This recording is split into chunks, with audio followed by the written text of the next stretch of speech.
The year is 2084. Neo Kyoto glows with neon light. Flying vehicles zipped between towering skyscrapers. Kai Ren was just 14. He lived in this bustling, futuristic city, but Kai was quiet. He preferred the company of his computer screen. He was clever, incredibly so. His fingers danced across keyboards, writing lines of elegant code. Coding was his first language. Gaming was his escape. He saw the world in algorithms and possibilities, a digital landscape waiting to be explored. He wasn't like the other kids his age, who chased fleeting social trends. Kai chased the thrill of a perfectly executed program. Kai's small apartment was high in one of the city's residential towers. From his window, he could see the endless sprawl of Neo Kyoto. But his true view was always the glowing interface of his custom-built console. Here, he wasn't just Kai, the quiet boy. He was a master architect of digital realms, a skilled player navigating complex game worlds. He often felt more alive, more himself, within the structured logic of code than in the chaotic reality outside. His room was his sanctuary, filled with the soft hum of technology and the glow of multiple monitors displaying intricate lines of programming. His days followed a familiar pattern. School was a blur of lessons he often found too slow. He absorbed information quickly, his mind already racing ahead. Then he would rush home, not to play outside, but to dive back into his digital passions. He dreamed of one day creating his own game, a world so immersive, so real, it would redefine virtual reality. He spent countless hours studying game design principles, reverse engineering popular titles, and experimenting with his own small projects. The digital world was his canvas, and code was his brush. The technology of 2084 was astounding. Neural interfaces allowed for direct mental interaction with games and systems. Virtual reality was almost indistinguishable from the real world for many. But Kai felt a yearning for something more, something foundational. He was fascinated by the pioneers of the digital age, the creators of the first virtual worlds. He often delved into the old net, the archived parts of the internet, searching for forgotten lore and lost technologies. This curiosity, this hunger for the roots of his passion, would soon lead him to an extraordinary discovery. He sought authenticity, a raw connection that modern polished games seemed to lack. Kai had a peculiar hobby. He was a digital scavenger. He didn't dig through physical trash. Instead, he explored Neo Kyoto's massive e-waste data dumps. These were digital graveyards, filled with discarded servers and forgotten information. Using custom search algorithms, he sifted through terabytes of decaying data. He looked for lost programs, rare code snippets, or abandoned projects. It was a patient hunt, a search for digital ghosts. Most days he found nothing but corrupted files and obsolete software. But the thrill of the potential find kept him going, exploring these forgotten corners of the net. One rainy afternoon, while digitally navigating a particularly dense sector of the e-waste junkyard, his program flagged something unusual. It was an old server core, incredibly ancient by 2084 standards. It was buried deep, shielded by layers of corrupted data. Unlike the dead servers around it, this one still pulsed with a faint energy signature. It was heavily encrypted. Kai felt a strange pull towards it, a whisper of something significant hidden within its digital shell. The server's design was archaic, yet the encryption was sophisticated, a paradox that intrigued him deeply. The challenge of accessing the server consumed him. For 3 long days and nights, Kai worked tirelessly. The encryption was a formidable beast, a relic of a forgotten era of cybersecurity. Standard decryption tools failed, so Kai wrote his own. He crafted elegant scripts, exploiting subtle flaws in the ancient code.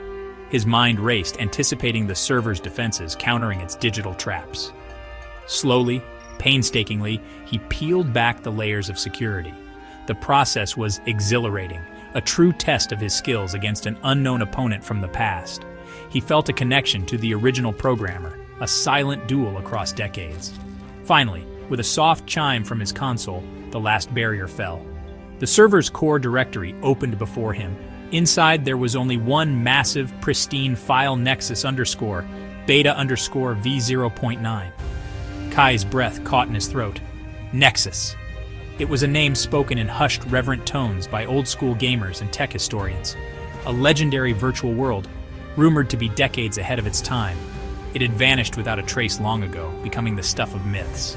And now he, Kai Ren, had found it. His heart hammered against his ribs.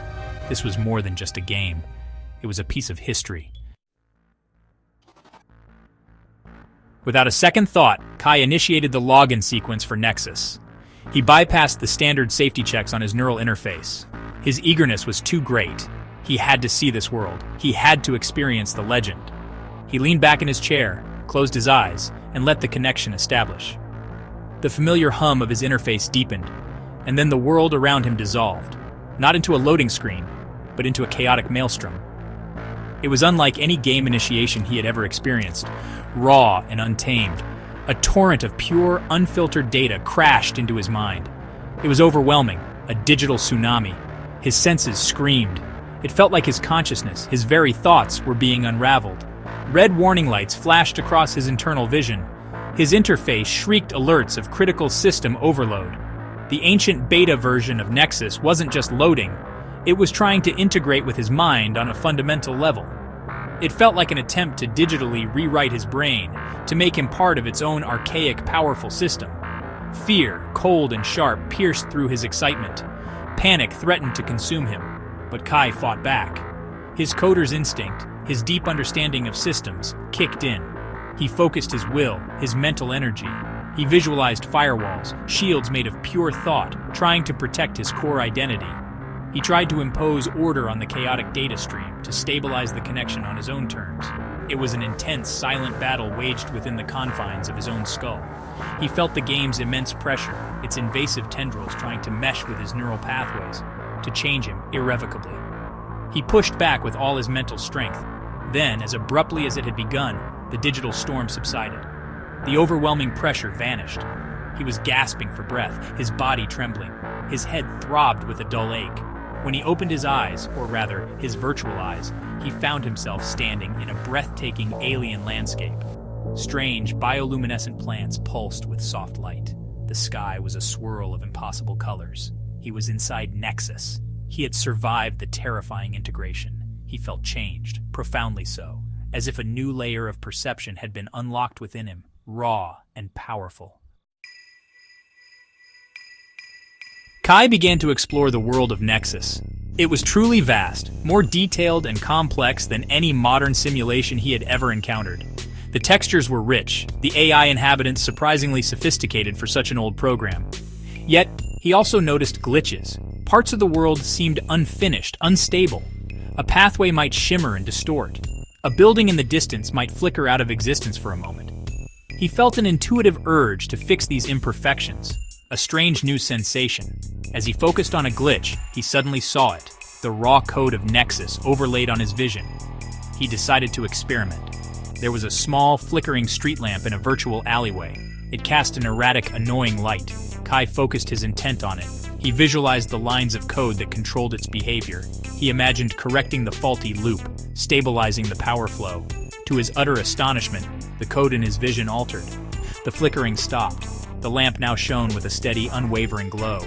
He had changed the game world, not with a developer kit, but with his mind, by directly rewriting its fundamental code from within. A thrilling sense of power surged through him. He started making more changes. He repaired a crumbling bridge, making it solid and new. He altered the color of the sky from alien purple to a comforting azure blue. With each successful modification, his confidence grew. He was not just a player in NEXUS. He was becoming its architect, its shaper. The game responded to his will, its ancient code surprisingly malleable in his mental grasp. He spent hours, days lost in this newfound ability. He felt like a god, crafting and recrafting this forgotten digital universe, making it his own. The allure was intoxicating, but then the cost began to reveal itself. After a particularly long and complex session, where he redesigned an entire district of a NEXUS city, Kai logged out, feeling drained but exhilarated. Later that evening, his mother asked him about his day at school. He struggled to recall his history teacher's name. He tried to picture his childhood best friend, the one who moved away last year. The image was faded, the details indistinct. A chill snaked down his spine. With each powerful act of creation within NEXUS, a piece of his own real-life memory was being silently erased. The vibrant tapestry of his past was starting to fray, the colors dimming. He realized with dawning horror that his incredible power came with a devastating price. Kai now faced an impossible choice: to wield godlike power in the digital realm or to preserve the fading memories that made him who he was. His epic adventure had just taken a dark, perilous turn.